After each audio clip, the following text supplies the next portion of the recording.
لا ما عاد يرعبني ظلم يهددني لا شيء Menyebut nama Allah dan nama Rasulnya di majlis yang mulia ini, itu artinya bahwa malam hari ini nama kita disebut oleh Allah dan nama kita disebut oleh baginda Rasulullah sallallahu alaihi wasallam. Di dalam hadits qudsi Allah Subhanahu wa taala berfirman, ana jalisu man dzakarani in dzakarani fi nafsihi dzakartuhu fi nafsi wa in dzakarani fi mala'in dzakartuhu fi mala'in khairun minhu aw wa fi riwayah fi mala'in min fi khairun min mala'in minhu. Allah Subhanahu wa taala memberitahu bahwa yang menyebut Allah dalam hatinya, Allah akan sebut dalam zatnya. Yang menyebut Allah bersama-sama dengan orang-orang mukmin lainnya, Allah akan sebut namanya di hadapan kelompok yang lebih mulia dari yang kita berkumpul pada malam hari ini. Dan kita telah menyebut nama Nabi, salawat kepada Nabi, bersalam kepada Nabi. Dan Nabi Muhammad mengatakan di dalam hadisnya, ma min ahadin yusallimu alayya illa raddallahu alayya ruhi hatta arudda alaihi salam. Tidak seorang pun yang bersalam kepadaku terkecuali Allah akan sehingga aku bisa membalas salamnya. Alangkah bahagianya dan alangkah mulianya orang-orang yang malam hari ini namanya disebut oleh Allah dan disebut oleh Rasulullah sallallahu alaihi wasallam. Mudah-mudahan sebutan Allah pada malam hari ini terhadap kita, sebutan Rasulullah malam hari ini terhadap kita akan menjadi keberkahan terbesar buat kita. Sehingga dengan hal itu maka kita akan dilindungi oleh Allah dari segala macam fitnah dunia dan akhirat. Kita akan dilindungi oleh Allah dari segala macam penyakit yang membahayakan. Kita akan dimudahkan segala urusan kita di dunia. Bagi mereka yang sakit mudah-mudahan disembuhkan dengan berkat Rasulullah. Bagi mereka yang sedang bersedih mudah-mudahan dibahagiakan oleh Allah. Bagi mereka yang sedang terlilit hutang mudah-mudahan dibayarkan oleh Allah. Bagi mereka yang belum mendapatkan jodoh mudah-mudahan dipilihkan jodoh yang saleh dan salehah. Dan bagi mereka yang baru lahir mudah-mudahan akan dijaga dan dididik serta dibimbing oleh Allah dengan hidayahnya. Dan mereka yang dulunya bersama kita dan telah wafat mudah-mudahan diampuni dan diangkat derajatnya di sisi Allah Subhanahu wa taala. Dan semua itu dengan kecintaan kita kepada Nabi Muhammad dan keyakinan kita kepada Allah, maka bukan satu hal yang mustahil akan diwujudkan oleh Allah Subhanahu wa taala. Hadirin yang dirahmati oleh Allah, hari-hari bulan Rabiul Awal sudah semakin berlalu. Bulan Rabiul Awal sudah semakin senja. Sebentar lagi akan berlalu bulan Rabiul Awal. Walaupun kita tahu bahwa memperingati, mengingat Nabi Muhammad baik lewat sholawatnya maupun lewat pembacaan maulidnya bukan terkait dengan waktu tertentu. Bahkan Al-Imam Abdurrahman Ad-Daibai di dalam baitnya mengatakan, walau anna amilna kulla yaumin li maulida Ahmadan qad kana wajib. Setiap hari seandainya kita mau baca maulid maka niscaya itu adalah wajib hukumnya jika itu dikaitkan dengan syukur kita terhadap nikmat Nabi Muhammad sallallahu alaihi wasallam. Akan tetapi bahwa ketika kita di bulan Rabiul Awal ini lebih khusus memperingati Rasulullah sallallahu alaihi wasallam, maka ingatlah bahwa Nabi Muhammad sallallahu alaihi wasallam memiliki keinginan terhadap kita sebagaimana kita memiliki keinginan terhadap Rasulullah sallallahu alaihi wasallam. Saya yakin yang hadir semuanya ingin mendapatkan syafaat Nabi. Saya yakin yang hadir semuanya ingin dipandang oleh Nabi. Saya yakin yang hadir semuanya ingin dilihat oleh Nabi, ingin diingat oleh Nabi, ingin didoakan oleh Nabi. Itu adalah keinginan kita terhadap Nabi Muhammad. Tetapi Nabi Muhammad juga punya keinginan terhadap kita. Nabi Muhammad setiap hari punya harapan terhadap seluruh umatnya. Nabi Muhammad setiap hari menunggu sikap yang baik dari kita, terutama orang-orang yang terkait dan terikat dengan majlis-majlis salawat, majlis-majlis ta'lim. Nabi Muhammad menunggu Apakah wahyu dan perintah serta larangan Allah sudah kita kerjakan dengan baik dan benar? Nabi Muhammad memiliki sunnah-sunnah. Nabi Muhammad setiap hari berharap dan menunggu apakah sunnah-sunnahnya sudah dikerjakan oleh kita atau tidak. Nabi Muhammad memiliki penyampaian perintah dari Allah tentang salawat, dan Nabi menunggu setiap hari apakah kita sudah lebih banyak menantunkan salawat kepada Rasulullah sallallahu alaihi wasallam. Hadirin yang dirahmati oleh Allah, bagi mereka yang usianya sudah 20 tahun, 30 tahun, 40 tahun, itu bukan saatnya lagi untuk mereka, bukan waktunya mereka bertanya apakah saya sudah cinta kepada Rasulullah. Bukan waktunya lagi mereka yang usianya sedemikian, apalagi yang sudah 5-6 tahun hadir di majelis kami, adalah naif dan dhaif kalau dia masih bertanya apakah saya sudah mencintai Nabi Muhammad SAW.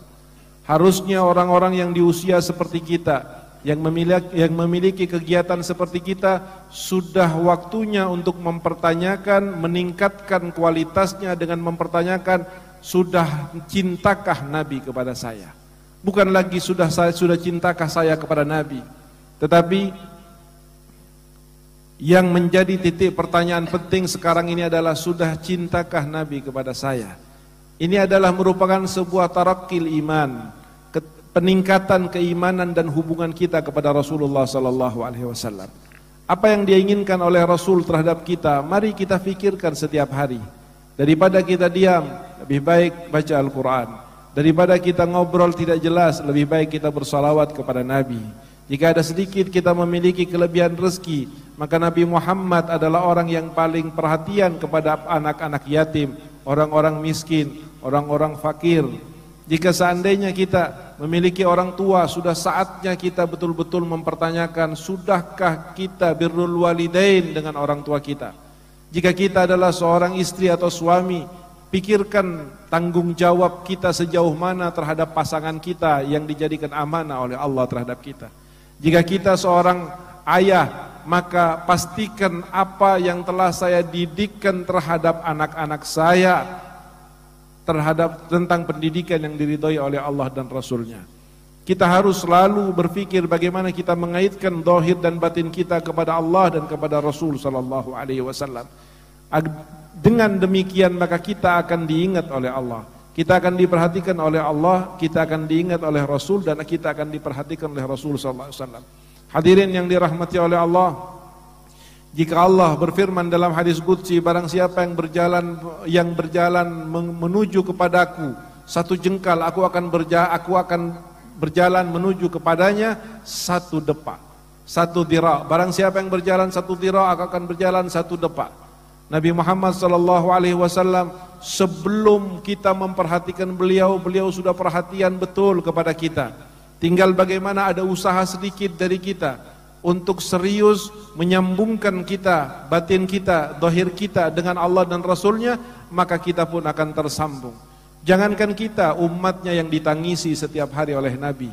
Sayyidatuna Aisyah radhiyallahu taala anha pernah satu hari didoain oleh Nabi sallallahu alaihi wasallam, Allahumma ighfir li Aisyah ma taqaddamat min dambiha wa ma ta'akhkhar.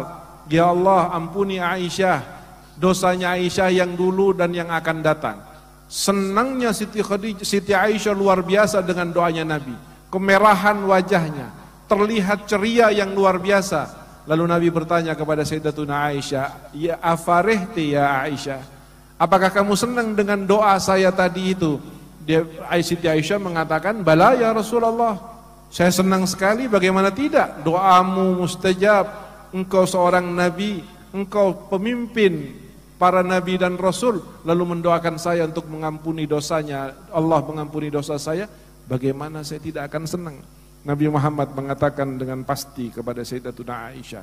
Lalu kemudian diriwayatkan oleh Sayyidatuna Aisyah, lalu kabarnya sampai kepada kita pada malam hari ini. Apa kata Nabi Muhammad SAW?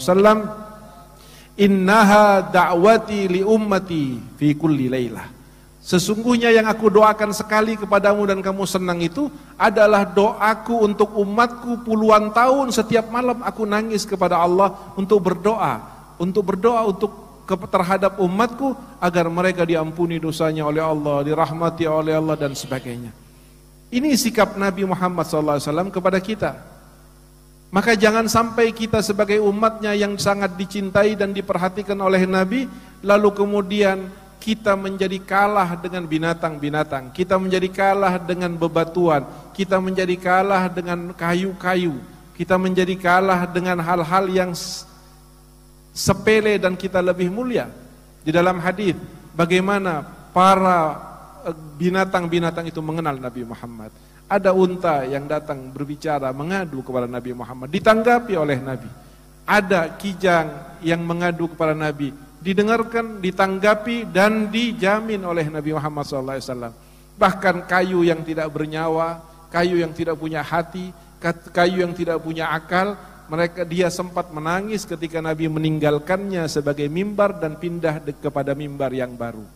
Lalu kemudian di tengah tangisannya yang begitu memilukan di antara sahabat, maka Nabi SAW sedang penting berceramah, menyampaikan perintah-perintah Allah, menyampaikan masalah agama. Mendengar rintihan itu, Nabi Muhammad turun dari mimbarnya, lalu menuju kepada kayu yang sudah tidak lagi dipakai, lalu kemudian kayu itu dipeluk oleh Rasul SAW. Dan tangisan itu kemudian berhenti. Sampai kemudian sahabat baru tahu bahwa ternyata rintihan itu datangnya dari kayu. Nabi kemudian bersabda, andai aku tidak memeluknya, maka niscaya dia akan merintih sampai hari kiamat. Saudara yang dirahmati oleh Allah, kayu kenal dengan Nabi, kayu tidak mau berpisah dengan Nabi, kayu menderita ketika ditinggalkan oleh Nabi, padahal ditinggalkannya hanya beberapa meter saja, saudara. Masih ada di Masjid Nabawi kayu tersebut, tetapi kayu itu sudah tidak tahan, tidak sanggup ketika dipisah oleh Nabi Muhammad SAW dalam kedekatan fisiknya.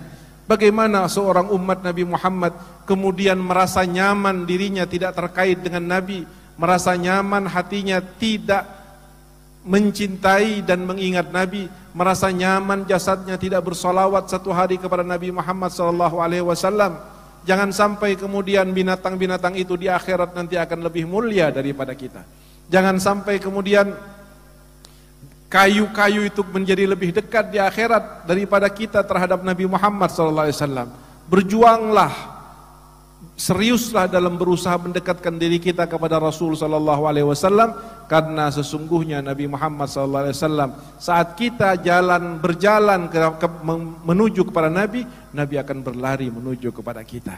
Karena Nabi SAW memiliki, diberi terbesar, terbaik dan termulia daripada sifat-sifatnya Allah Subhanahu wa taala. Nabi mengatakan, demi Allah, aku lebih mencintai kalian wahai umatku daripada ayah yang paling cinta kepada anaknya. Aku bagi kalian adalah orang tua yang paling mencintai kalian. Cukup satu batu, di mana setelah Nabi hijrah ke Madinah, Nabi saat bertemu dengan sahabat-sahabatnya, duduk dengan sahabatnya, bercerita dengan sahabatnya, tiba-tiba sahabat-sahabat bercerita tentang masa lalunya di Mekah. Saat di Mekah, Nabi Muhammad SAW juga ikut menimpali dan bercerita tentang Mekah. Kemudian Nabi SAW mengatakan apa? Wa inni la'adhkuru hajaran yusallimu alayya fi Makkah. Aku ingat, kata Nabi, aku tahu, aku faham, aku masih ingat bentuknya bagaimana sebuah batu pernah mengucapkan salam kepadaku. Sekali batu mengucapkan salam. Batu, saudara, batu. Bukan umat Nabi Muhammad, bukan cucu Nabi Muhammad, bukan ulama Nabi Muhammad, bukan ahli salawat kepada Nabi Muhammad. Batu yang hanya sekali dilewati oleh Nabi, lalu kemudian batu itu mengucapkan assalamu alayka ya Rasulullah. Nabi menoleh, Nabi melihat. Dan setelah belasan tahun pada saat ada di Madinah, Nabi SAW mengatakan kepada sahabatnya, wa inni la'adhkuru hajaran fi Makkah yusallimu alayya. Aku masih ingat sampai sekarang, di Mekah pernah ada batu yang membacakan salam kepadaku. Bagaimana seandainya jika seperti kita yang membaca salam kepada Rasulullah? Bagaimana seandainya salam itu dibaca dari dalam hati? Bagaimana seandainya di sela-sela kita membaca salam ada permintaan kepada Allah lewat syafaat Nabi Muhammad?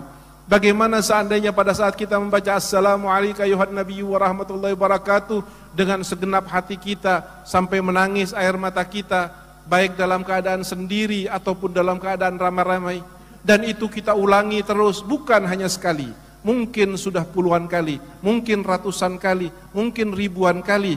Lalu mungkinkah Nabi melupakan kita? Jika batu hanya sekali Nabi ingat sampai belasan tahun, bagaimana dengan umatnya yang tiap hari didoakan oleh Nabi, yang bahkan pada saat Nabi akan wafat, yang Nabi ucapkan adalah ummati, ummati, ummati, ummati. Lalu umat itu membaca salam kepada Nabi dengan kerinduannya, lalu menangis, lalu kemudian Nabi akan melupakannya? Tidak mungkin, saudara. Balaslah kebaikan Nabi dengan kebaikan-kebaikannya. Dua hal yang ingin saya tekankan dan saya ingatkan lagi pada malam hari ini adalah perhatikan sunnah-sunnahnya Rasulullah sallallahu alaihi wasallam, dan yang kedua perhatikan salawat kepada Rasulullah sallallahu alaihi wasallam. Maka dengan dua ini kita akan didekatkan oleh Allah Subhanahu wa taala sedekat-dekatnya kepada Rasulullah sallallahu alaihi wasallam yaumul qiyamah.